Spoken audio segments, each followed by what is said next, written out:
Today's video is all about foxglove. Foxglove are so easy to grow. At the end of the video, I'll show you how to take a seed pod and plant it to start your own seedlings. On this channel, most everything I share is going to be about something edible. And not only are these inedible, they're super duper poisonous. Any part of this plant, if it's ingested by yourself, a child, a pet, it can poison you. But they're so beautiful and they're a wildflower here, I wanted to share them with you. As you can see, they can get quite tall. These are up to at least 8 feet. And the common foxglove is actually a biennial. So the very first year, they don't flower. This is what they look like. See down around the base of this plant, all these little leaves? These are little foxglove that are going to bloom next year. This one's over by itself more.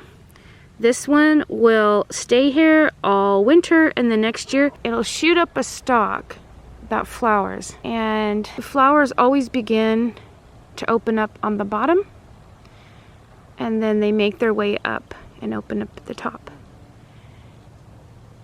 They attract beneficial insects, such as bees. I don't know if you can see him up there, but he's in there pollinating the flower.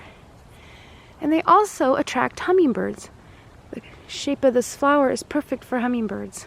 The leaves do look a lot like comfrey, and they can be mistaken for that. So you need to make sure you mark and know where you've planted your foxglove. A really cool thing is that a heart-stimulating drug is made from digitalis, or foxglove. There's some little ants on here too, enjoying some of the pollen and nectar. So in order to have blooms from the flowers year after year, you want to plant 2 years in a row. The first year, you're just going to get the leaves and no blooms. And then the second year, they'll shoot up and have the flowers. And then the next year, all of the leaves and foliage from the year before will shoot up and bloom. And then the cycle continues. We just let our foxglove go to seed and then reseed themselves so they come back year after year. As they start to mature, they're not quite as attractive, but the seed pods are forming. Down here, these are all dry, and they form from the bottom up. So I'm going to take off a couple of these pods. Each plant ends up making 1 to 2 million seeds. And the seeds will drop down to the ground, and then they need to have sunlight to germinate. So you want to make sure that you're not disturbing the soil around the base of them as much as possible. So inside, all these little black things that fell out are actually seed. Inside each of these, there's a lot of little seeds. See them all coming out? The plants produce tons of seeds.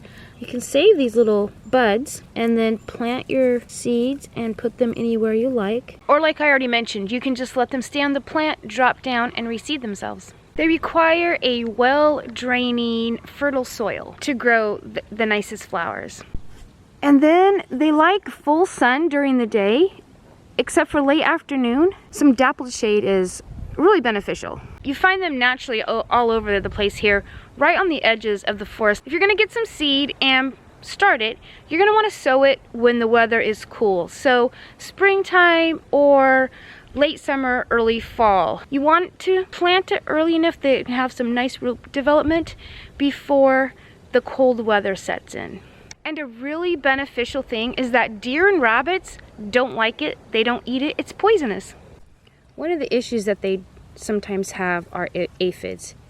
And on these plants, there are ants climbing up and down them. I'm not seeing issues with aphids. So I'm sure these plants have some aphids, but not enough that it's doing any damage. So when saving seed, you want to catch it before they open up. These have already opened up and their seed is dropped down onto the ground. These still contain seeds, so I'm going to snag a couple. You want to wait till they're nice and brown and dead looking. That means the seed is mature and drying.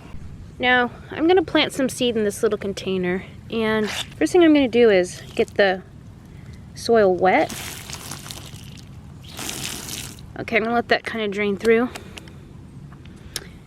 Then each of these seed pods contain a lot of seed. I'm just going to kind of break it open and kind of just sprinkle I don't know if you can see those seeds, but there's little tiny seeds coming out. I'm gonna sprinkle them on there. Foxglove grow really well in high 50s to 60s. If it's really hot where you're at, you're gonna wanna maybe take this inside. Next thing I'm going to do is put saran wrap on top of it. Then I'll rubber band that on.